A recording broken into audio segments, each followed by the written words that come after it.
accablé d'un ennui que je n'attendais pas dans cette vie si vivement désirée. Ce fut alors pour moi une nécessité que de me dérober dans les nuits au tumulte fatigant et vain des journées militaires.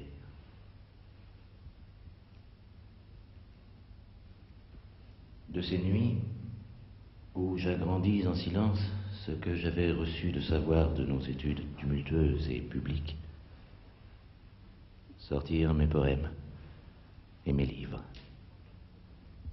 On ne parle pas d'Alfred de Vigny comme d'un grand écrivain familier. On a l'impression que M. de Vigny ne s'est jamais assis à sa table de travail sans avoir revêtu la tenue d'officier de la Restauration ou l'habit d'académicien. Deux uniformes qui l'ont fait souffrir autant l'un que l'autre. Sa plume en a gardé une certaine raideur, son inspiration une certaine emphase. Son écriture est aiguë, tracée, dirait-on, avec la pointe d'une épée. Cet homme qui fait mourir Chatterton dans une mansarde n'a guère vécu que dans des châteaux, sauf dans celui-là. C'est le donjon de Loches, à demi en ruine, comme son œuvre. Il n'est jamais venu là, mais son grand-père maternel, chef d'escadre, amiral, François Didier Honorat de Barodin, y a vécu quelques années, en prison, et il y est mort. Quelques mois plus tard, Alfred de Vigny naissait, le 27 mars 1797, dans une modeste maison de la petite ville où ses parents s'étaient retirés pendant les événements de la Terreur. La légende qu'il s'est créée ajoute que de là, on pouvait voir le vieil homme à travers la grille. Bien qu'il eût 74 ans, l'amiral de Barodin ne mourut pas de vieillesse, mais de douleur, à l'annonce d'un drame dont le petit-fils n'aura connaissance que 28 ans plus tard et qui le marquera à son tour profondément. Il est essentiel, je crois, que vous sachiez déjà que c'est dans ce décor grandiose et sauvage que tout va se nouer pour Alfred de Vigny, et que si nous sommes au cœur d'un pays célèbre par sa douceur et presque sur les rives du fleuve le plus paisible de la France, la Loire, l'ombre de cette haute muraille va peser sur lui. Avant même sa naissance, qui va le faire bélier, Alfred de Vigny paraît voué à un destin tragique que l'armée va marquer pour lui d'un bout à l'autre de sa vie. Au collège, il est avide de savoir et extraordinairement doué.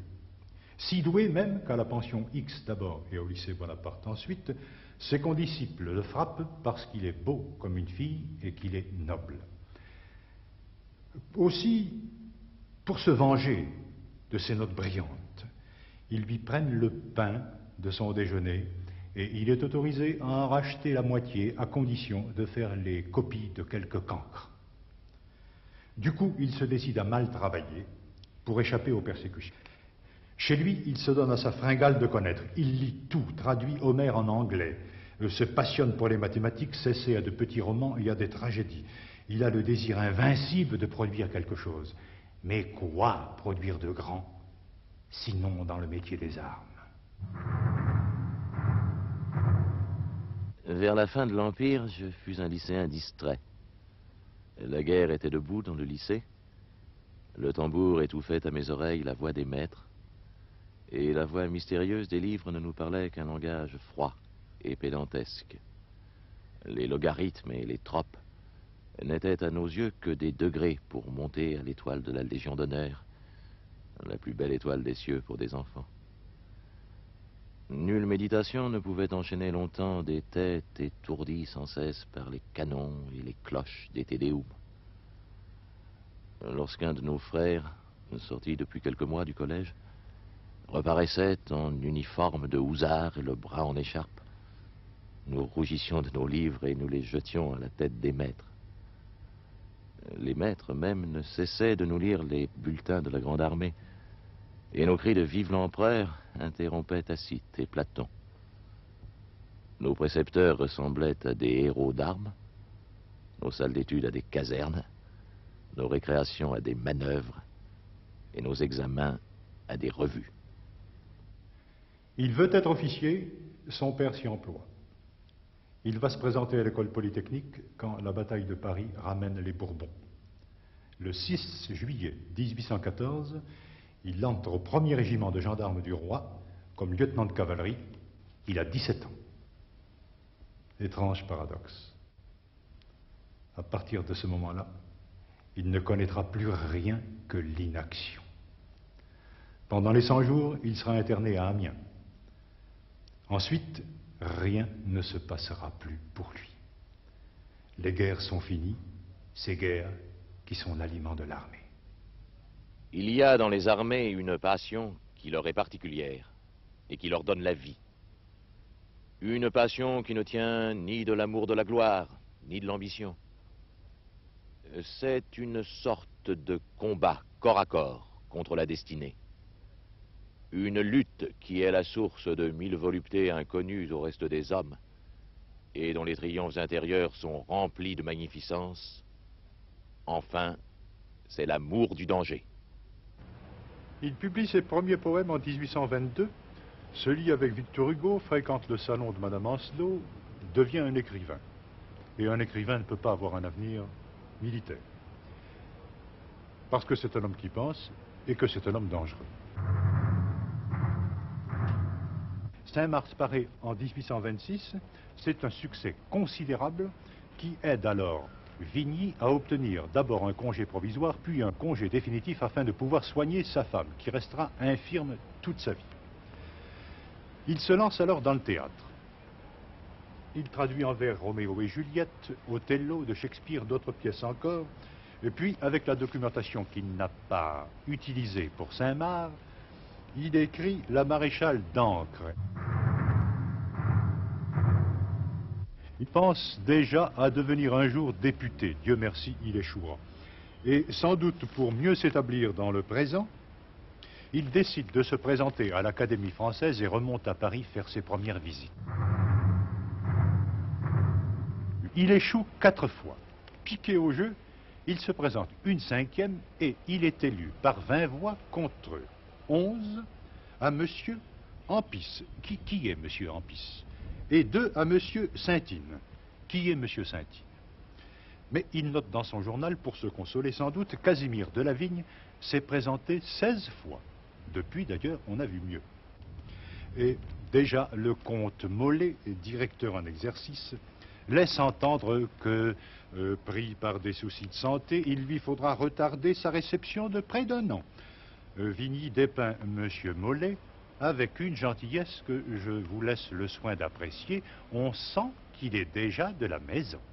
J'avais souvent rencontré Monsieur Mollet dans les salons de Paris, et depuis quelques années, surtout chez la marquise de Lagrange. Une politesse froide et réservée, un air d'excellente compagnie, ne m'avait pas entièrement voilé un fond d'amertume, de vanité, âcre et subtile, qui perçait dans ses discours, et malgré lui. Une étrange prétention de lancer dans les salons des arrêts de goût, infaillible en toutes choses, et même en matière de belles lettres, où il était fort ignorant et sans talent d'écrire. Mais croyant, ou feignant de croire, et essayant de se persuader qu'il avait été admis à l'Académie française comme orateur, quand chacun savait que c'était l'homme de cour influent, le ministre passé et présumable, que la majorité timide des écrivains inférieurs avait élu, poussés à cela comme de coutume, par les petites craintes et les petites espérances des petites existences. Et alors, que reste-t-il d'une œuvre dont j'ai dit qu'elle était admise en ruine? Eh bien, on lit encore Saint-Mars. Chatterton était joué à la Comédie Française il y a 4 ou 5 ans. la maréchale d'Ancre vaut bien Madame sans gêne, et quitte pour la peur à la légèreté et la fragilité d'un acte de Musset. Ce qu'il reste, les poèmes, bien sûr, comme la fin de la mort de loup. Hélas, ai-je pensé, malgré ce grand nom d'homme, que j'ai honte de nous, débiles que nous sommes. Comment on doit quitter la vie et tous ces mots, c'est vous qui le savez, sublimes animaux.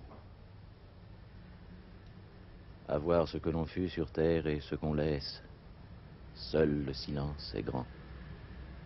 Tout le reste est faiblesse. Ah, je t'ai bien compris, sauvage voyageur, et ton dernier regard m'est allé jusqu'au cœur. Il disait, si tu peux, fais que ton âme arrive à force de rester studieuse et pensive, jusqu'à ce haut degré de stoïque fierté où, vivant dans les bois, j'ai tout d'abord monté. Gémir, pleurer, prier est également lâche. Fais énergiquement ta longue et lourde tâche dans la voie où le sort a voulu t'appeler. Puis après, comme moi, souffre et meurt sans parler. Cette forteresse battue par le temps garde ses remparts et une tour énorme qui va défier les siècles, même si l'intérieur en est écroulé. Une tour qui demeurera autant que l'armée qu'elle représente et glorifie dans ce qu'elle a de plus haut et de plus pur. Dans l'œuvre d'Alfred de Vigny, ce donjon, c'est pour moi le symbole du livre qui s'est le moins vendu de son vivant, du livre qu'il a porté toute sa vie, puisque 2 mois avant sa mort, il prenait des notes à son sujet, probablement dans le but d'ajouter un 2e tome à l'ouvrage. Cette tour qui ne bougera pas tant qu'il y aura des hommes qui salueront les drapeaux et qui se feront tuer pour eux, comme ils se sont fait tuer depuis des siècles par millions dans les plaines qu'ils ont engraissées de leur sang, tant qu'il y aura des hommes qui défendront l'honneur de l'armée et le leur, au point de la quitter s'il le faut, c'est servitude et grandeur militaire. Qu'il s'agisse du pauvre chef de bataillon qui a quitté la marine pour servir dans l'infanterie, suivi de la jeune femme de sa victime devenue folle de douleur, qu'il s'agisse du vieil adjudant de Vincennes qui fait sauter la poudrière par imprudence, qu'il s'agisse enfin du capitaine Renaud, assassin par erreur d'un enfant et victime à son tour d'un enfant d'ouvrier pendant les journées révolutionnaires de 1830, on y trouve esquissé pour la première fois la dureté de la condition militaire, non pas dans le principe du métier des armes, mais dans l'obéissance à des ordres monstrueux.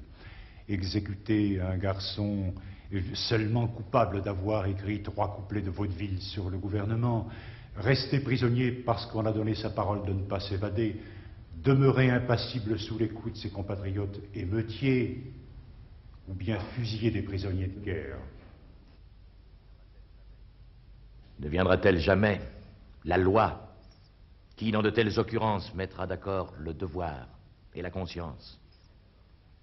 La voie publique a-t-elle tort quand elle s'élève d'âge en âge pour absoudre et pour honorer la désobéissance du vicomte d'Orte, qui répondit à Charles IX, lui ordonnant d'étendre à Dax la Saint-Barthélemy parisienne: Sire, j'ai communiqué le commandement de votre majesté à ses fidèles habitants et gens de guerre.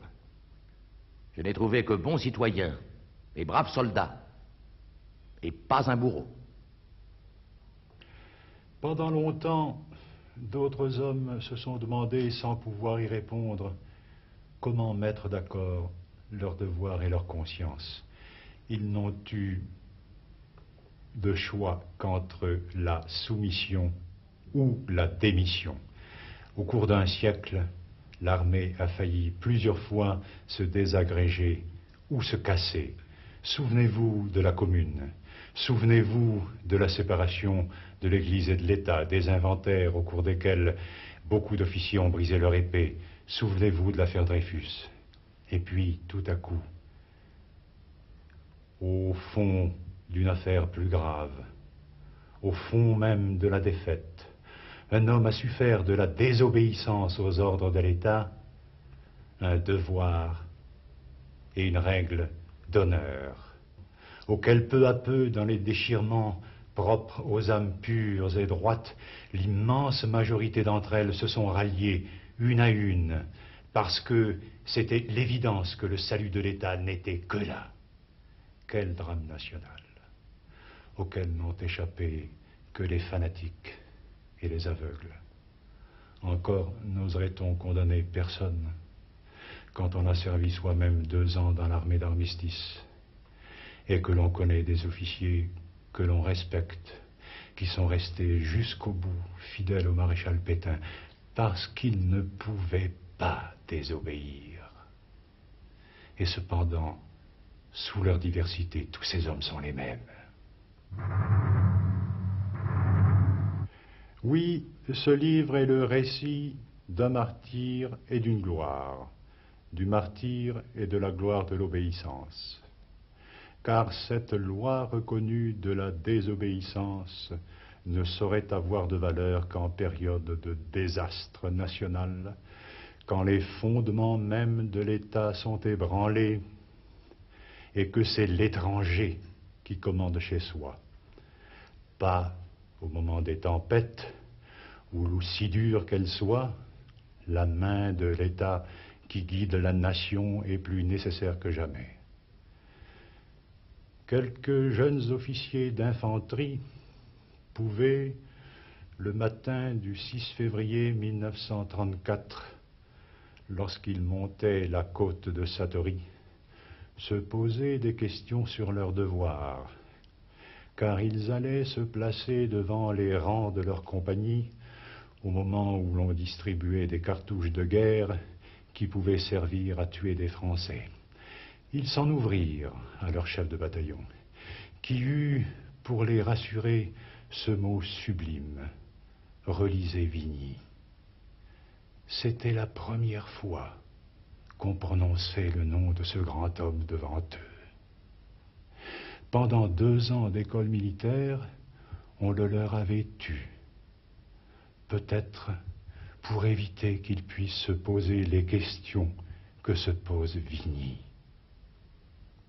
J'avais frappé au hasard un coup terrible devant moi, sur quelque chose de noir que j'avais percé d'outre en outre.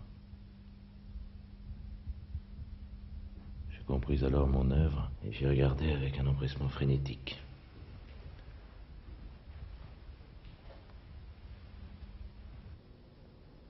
Je vis un de ces officiers de 14 ans,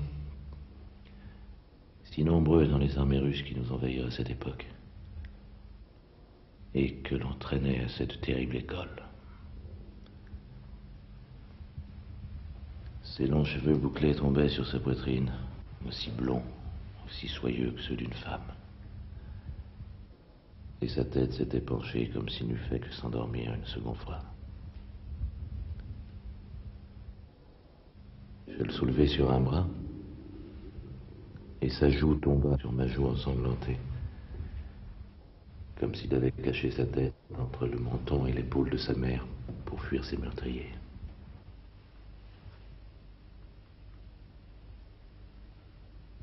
Était-ce là un ennemi?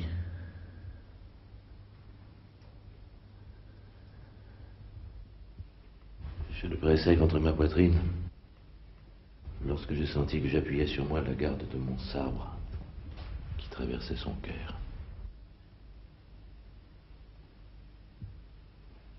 Je voulus pencher ma tête sur sa tête, mais mon sang le couvrit de larges taches. J'ai senti la blessure de mon front et je me souvins qu'elle m'avait été faite par son père. Le colonel entra suivi de la colonne dont j'entendais le pas et les armes. « Bravo, mon cher, me dit-il, vous avez enlevé ça lestement. Et vous êtes blessé? Regardez cela, dis-je. Quelle différence y a-t-il entre moi et un assassin? » Lorsque Vigny entra à l'Académie française, le comte Molé, qui prononçait le discours de réception, laissa entendre qu'il avait sali l'armée. Il lui dit exactement ceci à propos de servitude et grandeur militaire. Ce volume fait éprouver le regret qu'un talent aussi incontestable et sachant si bien captiver et entraîner ses lecteurs se soit laissé entraîner lui-même, surtout dans le cachet rouge, au-delà sans doute des véritables intentions de l'auteur, en accusant de la servilité la plus aveugle et la plus barbare nos officiers et nos soldats. Vigny, diffamateur de l'armée, cela nous fait sourire à présent. Mais les esprits se heurteront toujours sur cette question essentielle. L'armée est une nation dans la nation, a écrit Vigny. Et le général von Seeckt, l'armée n'est pas un État dans l'État, elle est l'État. Nous savons à quel désastre cela a conduit le Troisième Reich, avec ce voyou de Hitler, comme l'appelaient certains généraux allemands.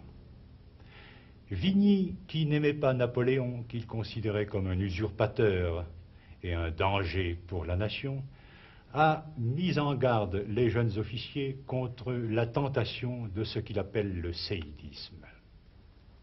J'ai au moins un conseil à te donner. C'est de te défier de ton enthousiasme pour les hommes qui parviennent vite. Et surtout, pour Bonaparte. Tel que je te connais, tu serais un séide. Et il faut se garantir du séidisme quand on est français. C'est-à-dire très susceptible d'être atteint de ce mal contagieux. C'est une chose merveilleuse que la quantité de petits et de grands tyrans qu'il a produit. Nous aimons les fanfarons à un point extrême. Et nous nous donnons à eux de si bon cœur que nous ne tardons pas à nous en mordre les doigts ensuite. La source de ce défaut est un grand besoin d'action et une grande paresse de réflexion. Il s'ensuit que nous aimons infiniment mieux nous donner corps et âme à celui qui se charge de penser pour nous et d'être responsable, quitte à rire après de nous et de lui. Mais quel était ce drame dont je parlais tout à l'heure et sur lequel repose toute la vie et toute l'œuvre de Vigny? En 1789, Louis de Barodin, frère de la mère de Vigny, fils de l'amiral, servait comme officier dans l'escadre des Indes.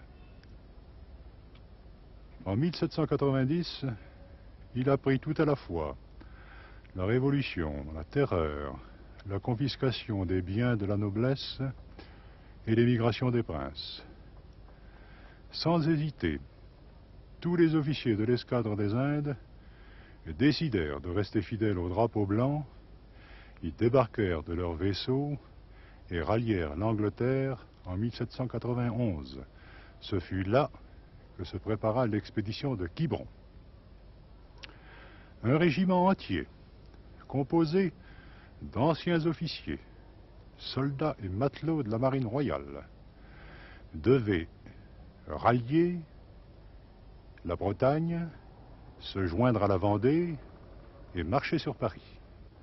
Le débarquement eut lieu le 27 juin 1795. Il échoua. Blessé, Louis de Barodin se rendit avec les 500 émigrés qui furent faits prisonniers sous la garantie d'honneur du général Hoche. Le 4 août, le lieutenant de vaisseau Louis de Barodin fut porté sur l'esplanade de Quiberon et fusillé. Quelques heures avant sa mort, il avait écrit cette lettre à son père. J'avais espéré que jamais je ne serais forcé à porter les armes contre ma patrie. Vaines espérances. L'infâme Angleterre, en voulant reporter la guerre civile dans notre patrie, a ordonné notre embarquement et, par conséquent, notre mort. Je l'ai presque trouvé dans la journée du 26 juillet. Aujourd'hui, un jugement à mort me prive à jamais de la lumière et du bonheur de vous revoir encore une fois. Puissent vos vieux jours être moins amers que n'ont été ceux de votre malheureux enfant. On ne mourut jamais plus innocent que votre fils. Après avoir lu cela, l'amiral s'étendit tout habillé sur son lit. Quelques heures après, il était mort. Alfred de Vigny n'eut connaissance de cette lettre qu'en 1823. Il avait 26 ans et venait d'être promu capitaine au 55e de ligne à Strasbourg. Voici ce qu'il en dit dans ses mémoires. J'éprouvais quelque chose de la douleur qui avait donné la mort à son père. Je sentis mon sang se révolter dans mes veines et crier dans mon cœur. Et malgré mes efforts, je ne pus m'empêcher de verser des larmes que mes deux mains ne réussirent pas à cacher entièrement. Il me semblait sentir le contre-coup de cette balle qui avait frappé le fils d'abord et par un autre bond le père dans sa prison. Leur nom était éteint, mais les dernières gouttes échappées de leur sang mâle étaient dans mes veines et y frémissaient. C'est parce qu'il a connu cela qu'Alfred de Vigny a su montrer à l'armée où était son devoir, l'obéissance, et sa religion, l'honneur.